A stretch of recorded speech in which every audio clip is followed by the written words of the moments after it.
எப்போவுமே ஒரு பெரிய ஒரு ஆசீர்வாதத்தோட ரகசியம் அந்த ஏரியாலே தான் இருக்கும். தேவன் அந்த ஏரியாவுக்குள்ளே தான் மறைச்சி வச்சுருப்பார். அந்த ஏரியாவில் காரியத்தை மறைப்பது தேவனுக்கு மேன்மை, காரியத்தை ஆராய்வது ராஜாக்களுக்கு மேன்மை. ஸோ அந்த விஷயங்கள் தான் அவனுடைய வாழ்க்கையில் அந்த பகுதியில் இருந்த செக்குலர் பீப்புளை விட ராஜாக்களை விட அவனை பெரிய பணக்காரனாக்குச்சு. அவனுடைய வாழ்க்கையில் அதை செய்யும் என்றால் நம்முடைய வாழ்க்கையிலும் இந்த கீ எல்லாம் ஓப்பன் ஆகும்போது அது நடைபெறுகிறது என்பதுதான். ஆகவே நண்புக்குறியில் மறுபடியும் இந்த வசனத்தை வாசிப்போம். 26ஆம் அதிகாரம் முதல் வசனத்தை வாசிப்போம். ஆபிரகாமின் நாட்களில் உண்டான பஞ்சத்தை அல்லாமல் பின்னும் ஒரு பஞ்சம் தேசத்தில் உண்டாயிற்று. 26:1 வசனம் பஞ்சம் என்று ஆரம்பிக்கிறது. ஆனால் 13ஆம் வசனம் அவன் ஐஸ்வர்யவானான் என்று வருகிறது. ஆகவே உலகம் பஞ்சத்தில் இருக்கும்போதுதான் தேவ பிள்ளைகளை தேவன் ஐஸ்வர்யவான்களாய் மாற்றுகிறார்.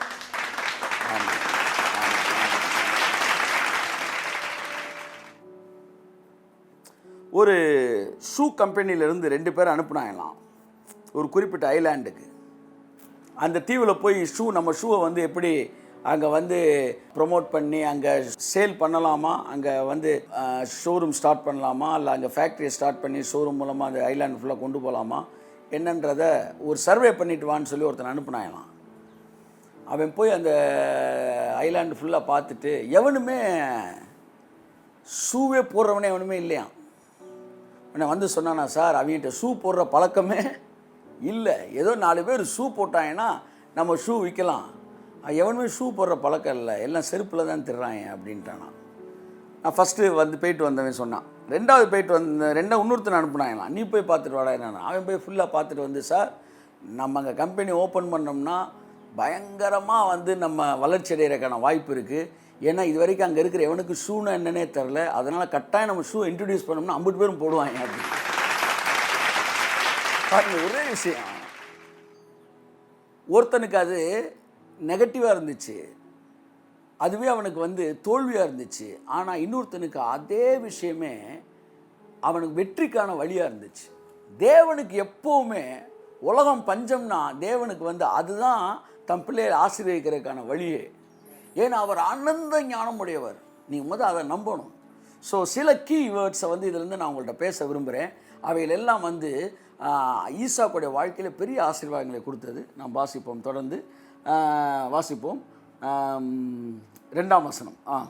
கர்த்தர் அவனுக்கு தரிசனமாகி, நீ எகிப்துக்கு போகாமல் நான் உனக்கு சொல்லும் தேசத்திலே குடியிரு. நல்லா பாருங்க, நீ எகிப்துக்கு போகாமல், அதாவது பணம் எங்கே இருக்கோ அங்கே நீ போக வேண்டிய அவசியமே கிடையாதுடா. நான் உனக்கு சொல்லும் தேசத்திலே குடியிரு. அதாவது ஒன்று புரிஞ்சுக்கங்க, இந்த உலகம் பணத்துக்கு பின்னாடி தான் ஓடுது. இந்த உலகம் பணம் எங்கே கிடைக்குமோ அதுக்கேற்ற மாதிரி வாழ்க்கையை மாற்றி அங்கே அமைக்குது. ஆனால் தேவ பிள்ளைகளுக்கு தேவன் என்றைக்குமே பணத்தை பேஸ் பண்ணி லைஃப் அமையாது, தேவனுடைய சித்தத்தை பேஸ் பண்ணி தான் லைஃப் அமையும். ஸோ ஒன்று நீங்கள் புரிஞ்சுக்கணும், நான் I need not run behind money. பணம் வந்து கிடைக்கும்ன்ற இடத்துக்கு நான் போக வேண்டிய அவசியம் இல்லை. ஏனென்றால் தேவன் சொல்லுகிற இடத்துல நான் இருப்பதுதான் அவசியம். அவர் சொல்கிற இடத்துல நான் இருந்தேன்னா எல்லாமே எனக்கு வரும். அவர் சொல்கிற இடத்துல பணம் வரும், அது வேறு விஷயம். இப்போ முதல் விஷயம், நான் இதில் வந்து ஒரு கீவேர்டு இதில் இருக்குது. 3வது வசனம் வாசிங்க. இந்த தேசத்திலே வாசம் பண்ணு. இந்த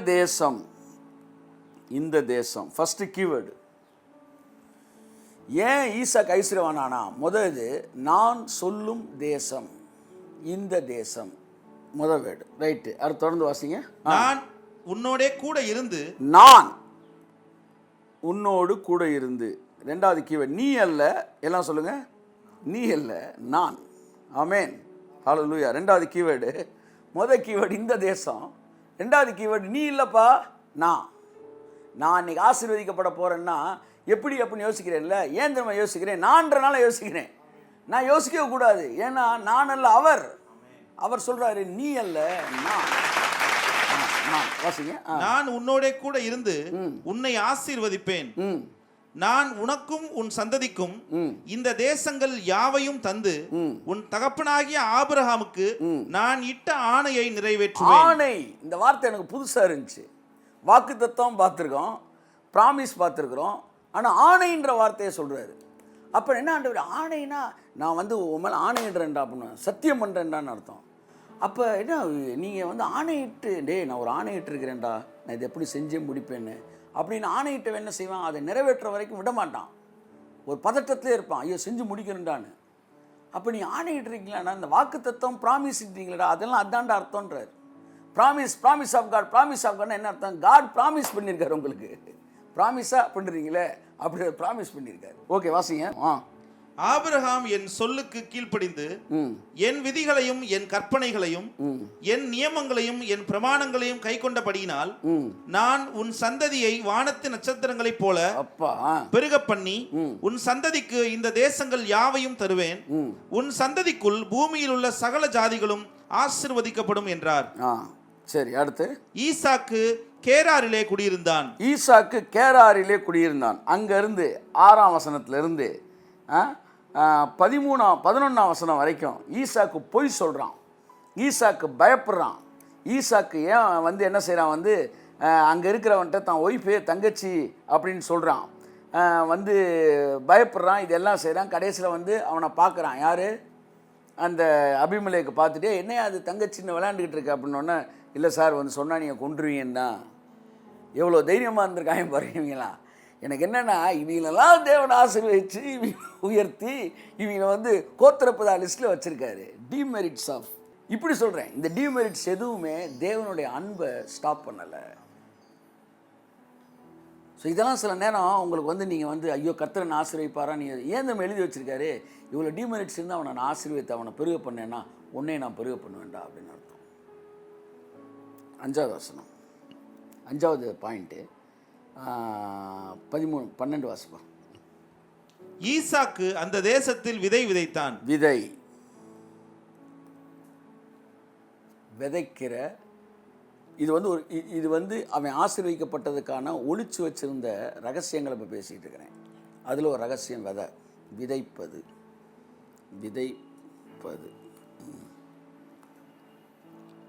அடுத்த வசனம் வாசிங்க. கர்த்தர் அவனை ஆசீர்வதித்ததினால் அந்த வருஷத்தில் 100 மடங்கு பலன் அடைந்தான். 100 மடங்கு பலன் அடைந்தான். அவன் ஐஸ்வர்யவானாகி, பாருங்க, ஆசீர்வாதம் 12ல் வருது, ஐஸ்வர்யம் 13ல் வருது. எல்லாம் சொல்லுங்க, ஆசீர்வாதம் 12ல் வருது, ஐஸ்வர்யம் 13ல் வருது. கர்த்தருடைய ஆசீர்வாதமே ஐஸ்வர்யத்தை தரும். அப்போ ஆசீர்வாதம் வேற, ஐஸ்வர்யம் வேற. ஐஸ்வர்யம்ன்றது இரும்புனா, ஆசீர்வாதம்ன்ற காந்தம். ஆசீர்வாதம்ன்ற காந்தத்தை வச்சுட்டாருன்னா ஐஸ்வர்யம்ன்ற இரும்பு அது இழுத்துரும். அல்லேலூயா, ஆமென். அடுத்து ஈசாக்கு வர வர, it was not done over night, it's not a over night miracle. ஆனால் ஓவர் நைட் மிரக்கிள் தான். அந்த ஓவர் நைட் மிரக்கிள் நடக்கிற வரைக்கும் வர வர விருத்தி அடைஞ்சிக்கிட்டே இருந்தான். இப்படி சொல்லலாம், டெய்லி ஓவர் நைட் மிரக்கிள் நடந்துக்கிட்டே இருந்துச்சு அவனுக்கு. வர வர வர விருத்தி அடைந்தான். அப்படின்னா என்ன அர்த்தம்னா, இதுதான் உனக்கு வந்து முடிவு அப்படின்னா ஒரு நாளில் நடந்துடும். ஆனால் உனக்கு முடிவே இல்லாமல் போயிட்டே இருப்பினா வர வர வர அதை விருத்தி அடைந்து கொண்டே இருப்போம்.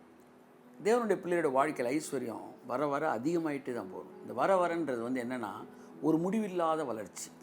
7வது வசனம், அடுத்த வசனம் 14. அவனுக்கு ஆட்டு மந்தையும் மாட்டு மந்தையும் அநேக பணிவிடைக்காரரும் இருந்தபடியினாலே பெலிஸ்தர் அவன் பேரில் பொறாமை கொண்டு அவன் தகப்பனாகிய ஆபிரகாமின் பொறாமை. இந்த பிக்சர் எல்லாம் உங்கள் மைண்டில் வரணும். ஐஸ்வர்யம்னா இது எல்லாம் சேர்ந்த பிக்சர் தான். பொறாமை அப்படின்னா உங்களை பார்த்து பொறாமைப்படணும். உலகத்தான் வந்து பொறாமைப்பட்டான்னா உங்களுக்குள்ள தேவனுடைய ஐஸ்வர்யம் வந்து என்ன செய்யுது, வருது அப்படின்னு அர்த்தம். தேவனுடைய ஐஸ்வர்யம்னா என்னது, ஐஸ்வர்யம்னா பொறாமப்படணும். அவன் பொறாமப்படுற அளவுக்கு இப்போ உங்களை பார்த்து பரிதாபப்பட்டுக்கிட்டு இருக்கான். நம்ம பார்த்தாவே கிறிஸ்தவனை பார்த்து பரிதாபப்படுற, ஐயோ பாவம், ஒரு காபி சாப்பிட்டு போங்க சார்ன்ற மாதிரி நம்மளை பார்த்து பரிதாபப்பட்டுக்கிட்டு இருக்கிறாயே. ஆனால் பரிதாபப்படுகிற வாழ்க்கையில் கிறிஸ்தவ வாழ்க்கை, எல்லாம் சொல்லுங்கள், பரிதாபப்படும் வாழ்க்கை அல்ல கிறிஸ்தவ வாழ்க்கை, பொறாமைப்படப்படுகிற வாழ்க்கை தான் கிறிஸ்தவ வாழ்க்கை. ஆமென். அடுத்து வாசிங்க. அவன் தகப்பனாகிய ஆபிரகாமின் நாட்களில் அவனுடைய வேலைக்காரர் வெட்டின துறவுகளை எல்லாம் தூர்த்து மண்ணினாலே நிரப்பி போட்டார்கள். பொறாமை அதோட சேர்ந்து தூர்த்து அப்படின்னா உங்களுக்கு எதிராக நீங்க வெற்ற துறவையெல்லாம் தூத்து போடுறதுக்கு ஒருத்தன் கூடயே வந்தான்னா அவனுக்கு பேர் அபிமெலேக்கு குரூப்பு, நீங்கள் ஈசாக்கு. இந்த நாளில் இருந்து நீங்கள் ஒரு சாதாரண ஒரு பிஸ்னஸ் மேனாக இருந்தீங்கன்னா செக்குலர் வேர்ல்டில் வந்து இதே பிஸ்னஸ் பண்ணுற கிங்கெல்லாம் இருப்பாங்க பார்த்தீங்களா, அவங்க யார் அவன் அப்படின்னு உங்கள் பக்கம் திரும்பணும். அந்த இடத்துக்கு அவங்க அடுத்த ரிஸ்க் எடுத்து அழிக்கிறதுக்கு முயற்சி எடுக்கிற அளவுக்கு இவன் வளர்ந்துருந்தான். ஆனால் அவனால் முடியல. 1000 தான் உங்களை அழிக்கணும் பிரச்சனைன்னு நினச்சாலும் தேவன் உங்கள் மேலே பிரகாசிக்கும் போது அதை யாராலையும் தடுக்க முடியாது. அதுதான் உங்களுடைய வளர்ச்சி.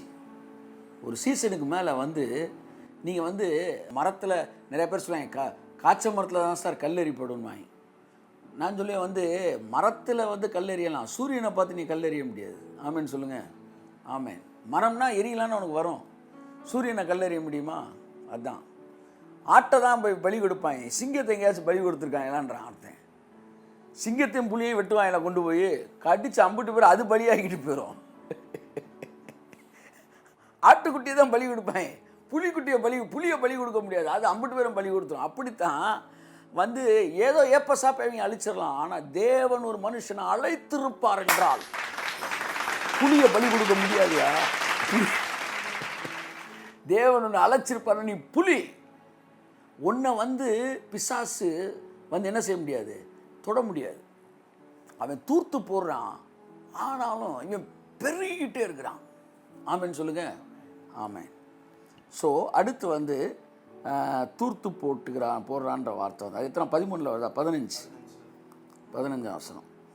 அடுத்து 22 வாசி. இப்படி ஒவ்வொன்றா துறவை வெட்ட இவன் ஒவ்வொன்றா தூர்த்து போட்டுக்கிட்டே இருக்கிறாங்க. அடுத்து 20. பின்பு அவ்விடம் விட்டு பெயர்ந்து போய் வேறொரு துறவை வெட்டினான். அவ்விடம் விட்டு பெயர்ந்து போனான், விட்டு கொடுத்தான்.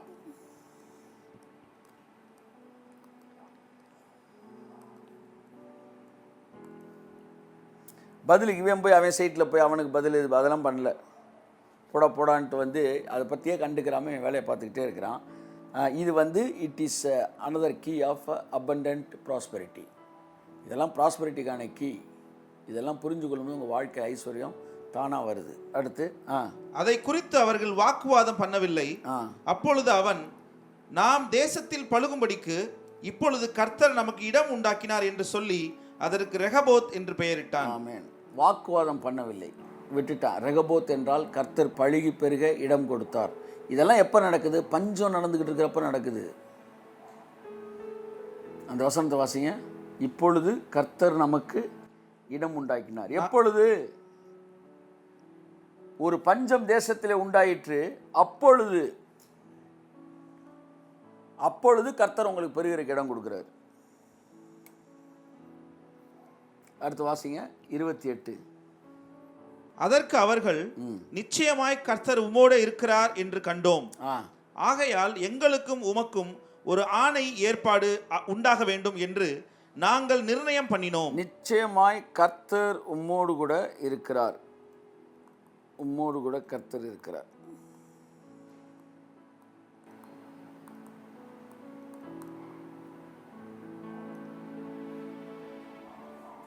என் அன்புக்குரியவர்களே, இந்த 9 காரியங்கள் வந்து இந்த சாப்டரில் சொல்லப்பட்டிருக்கு. ஒரு 2 மேட்டர் மட்டும் உங்கள்கிட்ட நான் பேச விரும்புகிறேன். கர்த்தர் உங்களை ஆசீர்வதிப்பாராக. 1 முதல் அந்த 2. கர்த்தர் அவனுக்கு தரிசனமாகி, நீ எகிப்துக்கு போகாமல் நான் உனக்கு சொல்லும் தேசத்திலே குடியிரு, இந்த தேசத்திலே வாசம் பண்ணு, நான் உன்னோட கூட இருந்து உன்னை ஆசீர்வதிப்பேன். ஒரு மிகப்பெரிய ஆசீர்வாதத்துக்கான ரகசியம் என்னவென்றால் தேவன் சொன்ன இடத்திலே இருப்பது. ஃபஸ்ட்டு தேவனுடைய பிள்ளைகள் ஒன்று புரிஞ்சுக்கணும். பணம் இருக்கும் இடத்திற்கு நான் செல்ல வேண்டிய அவசியம் இல்லை. தேவன் என்னை வைத்திருக்கிற இடத்துல நான் இருப்பேன் என்றால் பணம் நான் இருக்கும் இடத்திற்கு தேடி என்னை வரும். நான் சொன்ன இடம், அதுதான் ஐஸ்வர்யத்தின் ரகசியம். இன்னைக்கு நிறைய பேர் வந்து தங்கள் வாழ்க்கையை சூழ்நிலைகளுக்கு ஏற்றாற் போல் அமைக்கிறார்கள். அது உலகத்தான். ஆனால் வார்த்தை கேட்டாற்போல என் வாழ்க்கை அமையும் என்றால் நான் இருக்கும் இடத்திற்கு ஆசீர்வாதம் அணிவகுத்து கொண்டு வரும். ரொம்ப முக்கியமானது. உன்னை புரிஞ்சுக்கங்க, பதறக்கூடாது. ஐஸ்வர்யம் என்பது நாம் இருக்கும் இடத்திற்கு வரும். கையை தட்டுங்க. ஆமென். அது இருக்கும் இடத்துக்கு போக வேண்டிய அவசியம் கிடையாது. பொதுவாக வந்து மேலை நாடுகளுக்கு போனால் ஆசீர்வதிக்கப்படுவோம் என்பது இந்த உலகத்தாரோட நியதி. அது உலகத்தில் இருக்கவங்களும் ஒர்க் அவுட் ஆகும். அவங்கெல்லாம் ஒரு லெவலில் ஆசீர்வதிக்கப்படுவதற்காக நியமிக்கப்பட்டவர்கள். நீங்களும் நானும் லிமிட்டடாக ஆசீர்வதிக்கப்படுவதற்காக நியமிக்கப்பட்டவர்கள் அல்ல, அன்லிமிட்டட் ஆசீர்வதிக்கும்படி நியமிக்கப்பட்டவர்கள். நீங்கள் பணத்துக்கு பின்னாடி போகும்போது ஒரு லிமிட்டட் வெர்ஷனாக மாறுறீங்க. ஆனால் வந்து நீங்கள் தேவன் சொல்கிற இடத்துல இருக்கும்போது நீங்கள் இருக்கும் இடத்திற்கு ஆசீர்வாதங்கள் அணிவகுத்து வருகிறது என்று நான் சொல்லுகிறேன். அப்போ எல்லாம் கிளம்புறாங்க, வந்து கொஞ்ச நாள் மறந்துட்டாங்க ப்ராஃபஸியை. பொதுவாக நம்ம ப்ராஃபஸியை மறக்க தான் நம்ம வேலை. நீடித்த நாட்கள் திருப்தியை ஆக்குவேன் கர்த்தர் நமக்கு சொல்லும்போது, நாளைக்கு ஒரு சின்ன விஷயம் வந்துச்சா, என்ன சார் வந்து இது எப்படி என்ன ஆகும் அப்படின்னு கேட்பேன். என்ன ஆகும்? அவள் தான் நீடித்த நாட்கள்னு சொல்லிட்டார்ல, அதுக்கப்புறம் இதுக்கு வந்து திரும்ப டாக்டர் சர்டிஃபிகேட்டில் என்ன போட்டிருக்கு, டாக்டர் வந்து ஸ்கேனிங் ரிப்போர்ட் என்ன சொல்ல, அதேக்கு நம்ம பார்க்கணும். எதுக்கே பார்க்கணும்? தேவன் எனக்கு ஒரு வாக்கு பண்ணிட்டாருன்னா அதுக்கப்புறம் 1000 வருஷத்துக்கு அந்த வார்த்தை நிற்கும். அப்போ எதை சொல்ல வரேன், அந்த நாடுகள்லாம் பணம் கொளிக்கிற நாடுகள் தான். ஆனால் எல்லோரும் பணம் இல்லாமல் இல்லை, எல்லாம் பணக்காரனாக இருக்கிறாங்க. ஆனால் அதை விட ஆசீர்வதிக்கப்பட்ட ஒரு இடத்துல நம்ம இருக்கிறோம், ஆசீர்வதிக்கப்பட்டவர்களாக இருக்கிறோம். அநேகர் ஆசீர்வாதத்தில் வழி நடத்துகிறோம், அநேகர் ஐஸ்வர்யவான்களை உருவாக்குகிறோம். இதெல்லாம் மைண்டில் நீங்கள் வச்சுக்கணும். அப்போ ஒரு விஷயத்தை நான் புரிஞ்சுக்கிட்டேன், ஒரு விஷயத்தில் ஸ்ட்ராங்காக இருந்தேன். ஆசீர்வாதம் ஐஸ்வர்யமும் என் மைண்டு போடுற பிளானில் இல்லை, தேவன் சொன்ன இடத்துல தேவன் சொன்ன இடத்துக்கு வந்துட்டிங்கன்னா அது உங்களுக்கு அட்சய பாத்திரம். அது உங்கள் தேவையெல்லாம் கொட்டிக்கிட்டே இருக்கும். Will of God. தேவன் எனக்கு சொன்ன இடம், அது கிராமமாக கூட இருக்கட்டும், ஏதேன் தோட்டமாய் மாறும் என்று சொல்கிறேன். எதற்காக பணத்திற்கு பின்பாக கடன் செல்ல வேண்டும்? ஐஸ்வர்யவான் ஆகிறதுக்கான ரகசியம் என்ன தெரியுமா? பணத்தை துச்சமாக மதிக்கிறது தான். பணத்தை துச்சமாக மதிப்பது ஐஸ்வர்யவானாக இருக்கு நம்ம ஒரு பெரிய ஒரு ரகசியமே அதுதான். தேவன் என்ன சொல்லியிருக்கிறார், நான் இங்கே தான் இருப்பேன் என்கிற முடிவுக்கு வரும்போது நல்லா புரிஞ்சுக்கங்க. தேவன் ஒன்று சொன்னார்னா அவனை ஈசாக்கு பார்த்து சொன்னார், ஈசாக்கு சொல்கிற இடத்துல இரு, நான் அவனை ஆசிரியர் பண்ணுறான்னாரு. அவன் ஐஸ்வர்யவான் ஆனான். நமக்கெல்லாம் பரவாயில்ல சார், ஏதோ கிராமம் மதுரை ஊர் இப்படி சொன்னார். அவனுக்கு பஞ்சமான தேசத்தில் உட்கார சொன்னார். பஞ்சங்க, ஊரில் எவனுக்குமே வந்து போட்ட இது விளையலைங்க. கத்த சொன்ன இங்கே இருறான்னாரு. கையத்தட்ட எப்பேற்பட்ட தைரியம் அவனுக்கு இருந்திருக்கணும். நான் சொல்லும் தேசத்தில் குடியிரு அப்படின்னா. சரி ஆண்டவர். ஈசாக்குன்னா ஒபீடியன்ஸ். அவன்கிட்ட எனக்கு ரொம்ப பிடிச்ச விஷயம், முன் வரிசையில் உட்காந்துருக்க பையன் அவன். யாக்கோபு தான் லாஸ்ட் பெஞ்சு, ஈசாக் ஃபஸ்ட்டு பெஞ்சு. சரிங்க சார், அங்கேயே இருந்துட்டான். எப்பேற்பட்ட ஒரு ஒபீடியன்ஸு. உங்களுக்கு நான் சொல்கிறேன், இந்த தேசத்தில் இருங்க. நீங்கள் அவர் சொன்ன இடத்துல நீங்கள் இருந்தீங்கன்னா உங்களுக்கு தேவையான எல்லாத்தையும் பார்த்துக்குவார். வாசிப்போம் ஒரே ஒரு விஷயத்தை. ஆபிரகாம்கிட்ட இதே மாதிரி ஒரு விஷயத்தை சொல்கிறாரு. 22:2. அப்பொழுது அவர், உன் புத்திரனும் உன் ஏகசுதனும் உன் நேச மகனுமாகிய ஈசாக்கை நீ இப்பொழுது அழைத்து கொண்டு மோரியா தேசத்துக்கு போய் அங்கே நான் உனக்கு குறிக்கும் மலைகள் ஒன்றின் மேல் அவனை தகன பலியாக பலியிடு என்றார். 3 வார்த்தை சொல்றாரு. புத்திரன், சுதன், குமாரன். ஈசாக்கை நீ இப்பொழுது அழைத்து கொண்டு போய், முக்கியமான வார்த்தை, மோரியா தேசத்துக்கு போய் அங்கே, முக்கியமான வார்த்தையை சேர்ந்து வாசிப்போம், நான் உனக்கு குறிக்கும் மலைகளில் ஒன்றின் மேல். அங்க போய் ஏதாச்சும் ஒரு மலைக்கு போப்பான்னு சொல்லல, நான் சொன்ன மலைக்கு போ அப்படின்றார். ஆபிரகாமுக்கும் ஒரு இடத்த ஸ்பாட்டை வந்து குறிக்கிறார். ஈசாக்கிட்டேன்னு சொல்றாரு, இந்த தேசத்தில் நீ இருறான்றார். ஒரு மனுஷன் ஆசீர்வதிக்கப்படுறதுக்கு முதல் ஒழுங்காக உட்காரணும். முடிய வெட்டினா கூட ஒழுங்காக உட்காரணும். முடி வெட்டிக்கிட்டு இருக்கும்போது இங்கிட்டு திரும்பினா காதை வெட்டிடுவாங்க. அப்படித்தான் வந்து தேவன் ஆசீர்வதிக்கும் போது முதல் நேரம் உட்கார தெரியுதா உனக்கு, முதல் உட்கார்றா அப்படின்றாரு தேவன். அதாவது மற்றவர்கள் உங்களை குறித்து நீங்கள் இப்படி பண்ணலாம் சார், அப்படி பண்ணலாம் சார், உன் பாத ஸ்தானத்தை மகிமைப்படுத்துவேன். அவர் சொல்றாரு, இஸ்ரவேல் வந்து என்னுடைய பாதஸ்தானம், அதை நான் மகிமைப்படுத்துறேன். இஸ்ரவேல் என்பது ஒரு பெரிய நாடா. இஸ்ரேல்ன்றது வந்து மேப்பில் வந்து ஒரு புழு மாதிரி இருக்கும் சார், புழு சார். பார்த்தீங்கன்னா இப்படி தான் ஒரு வாம் மாதிரி தான் இருக்கும். அதான் பார்த்து சொல்லுவார், வந்து சிறு பூச்சியே, புழுவே, ஆங்கிலத்தில் புழுவே அப்படின்னு தான் சொல்லுவார். சின்ன புழு மாதிரி இருக்க, பயப்படாதே, நான் உனக்கு வந்து என்ன செய்வேன், துணை நிற்பேன் கர்த்தர் சொல்கிறார். உலகத்தில் எவ்வளோ நாடு இருக்குது, நம்ம பேரே தெரில. அதை உஸ்பெஸ்கிஸ்தான்றாங்க, கஜகஸ்தான்றாங்க, வந்து எத்தனையோ ஸ்தான்லாம் இருக்குது. ஆனால் அதெல்லாம் வந்து அந்த ஸ்தானத்தை மகிமைப்படுத்தலை. இஸ்ரேல் என்கிற ஒரு சிறு நாட்டை தேவன் என் பாத ஸ்தானண்டாது, அதை நான் மகிமைப்படுத்துவேன். உங்களை வச்சு உங்கள் ஊர் மகிமைப்படணும் சார், உங்கள் ஊர் மகிமைப்படணும். ஆமாம், இன்னும் பெரிய காரியங்களை தேவன் செய்வார். இந்த தேசத்தை கர்த்தர் சொல்கிறாரு, நான் உனக்கு குறிக்கும் அந்த மலைக்கு போ. ஐஸ்வர்யமானதுக்கு முதலாவது தேவன் சொன்ன இடத்தில் இருப்பது. அந்த மலைக்கு போனால் பாருங்க, அங்கே போகும்போது ஒரு ஆட்டுக்குட்டி, ஒரு ஆட்டுக்கடா இருந்துச்சு. அதை எடுத்து அவன் என்ன செஞ்சான்? பலி செலுத்துறான் தன் மகனுக்கு பதிலாக. உடனே அந்த ஸ்தலத்திற்கு யெகோவா ஈரே என்று பெயரிட்டான். யெகோவா ஈரே என்றால் கர்த்தர் பார்த்து கொள்வார், இந்த கர்த்தருடைய சமூகத்தில் பார்த்து கொள்ளப்படும். அந்த வசனத்தை வாசிங்க. ஆபிரகாம் அந்த இடத்துக்கு யெகோவா ஈரே என்று பெயரிட்டான். தேவனுக்கு அல்ல, அந்த இடத்திற்கு அந்த இடத்திற்கு யெகோவா ஈரே என்று பெயரிட்டான். அப்படின்னா என்ன? கர்த்தருடைய சமூகத்தில் பார்த்து கொள்ளப்படும். உங்களுக்கு ஒரு ரகசியத்தை சொல்கிறேன். எந்த ஸ்தலத்தை தேவன் உங்களில் இருக்க சொல்றாரோ அந்த ஸ்தலம் தான் கர்த்தருடைய சமூகம், கர்த்தருடைய பர்வதம். அதுதான் உங்களுக்கு கர்த்தருடைய பர்வதம். கர்த்தருடைய பர்வதத்தில் பார்த்து கொள்ளப்படும். எல்லாம் பார்த்து கொள்வார் அப்படின்றதுக்கு அர்த்தம் அது. அப்போ எப்போ எல்லாம் பார்த்து கொள்வார்? தேவன் சொன்ன இடத்துல நம்ம இருந்தோம்னா எல்லாவற்றையும் அவர் பார்த்து கொள்வார். எல்லாவற்றையும் பார்த்துவார். கரண்ட் பில்லேருந்து, குடும்பத்துலேருந்து, வந்து ஸ்டாஃப்ஸ் கொடுக்குற சேலரிலேருந்து எல்லாவற்றையும் தேவன் பார்த்து கொள்வார். ஹிந்தி படித்தா நல்ல வேலை வாய்ப்பு வரும் அப்படின்றாங்க. ஆனால் ஹிந்தி படித்தவங்க எல்லாம் இங்கே பானிபூரி விற்றுக்கிட்டு இருக்காங்க. அவன் இவ்வளோ நம்மள்ட்ட வேலை பார்த்துக்கிட்டு இருக்கிறா. என்ன அடிப்படையில் ஹிந்தி படிக்க சொல்கிறேன் நீங்களே? இந்த தேசம் என்பது நீங்கள் இருக்கிற ஸ்தலம் மட்டுமல்ல, அது மட்டுமல்ல, தேவன் உங்களுக்கு கொடுத்த சபை, உங்களுக்கு கொடுத்த ஊழியம், அல்லது உங்களுக்கு கொடுத்த வேலை, அல்லது உங்களுக்கு தெரிந்த தொழில், அல்லது உங்களுக்கு கொடுத்த திறமை, அங்கே தான் நிற்கணும். நீங்கள் அந்த தேசத்தில் நில்லு. உனக்கு என்ன திறமை கொடுத்தாரு அங்கே நில்லு. உனக்கு என்ன திறமை கொடுத்தாரு அதில் நில்லு. நீ அதை பார்த்துட்டு இதை பார்த்துட்டு இவன் இப்படி பண்ணுறானே அவன் இப்படி பண்ணுறானேன்னு போகாத. நான் உனக்கு கொடுத்த தேசம் வந்து உனக்கு கொடுத்த திறமை, உனக்கு கொடுத்த தாளந்து, உனக்கு கொடுத்தது எதுவோ அதில் நின்று அடிச்சுவா. தேவனுடைய ஐஸ்வர்யம் அளவில்லாமல் உன் வாழ்க்கைக்கு வரும். தேவன் சொன்ன இடத்தில் நீ நிற்பாயானால். நண்புக்குரியவர்களே, நம்ம வந்து ஐஸ்வர்யமான ஆகாமல் நம்மை நாமே தடுத்துக்கொள்ள காரணம் என்னன்னா, கண்ணில் பார்க்கறதெல்லாம் செய்யணும்னு நினைக்கிறோம். எமோஷனலாக இன்பேலன்ஸ் ஆயிடுறோம். யாராச்சும் ஒன்று செஞ்சு அதை பார்த்து நானும் செய்யணும்.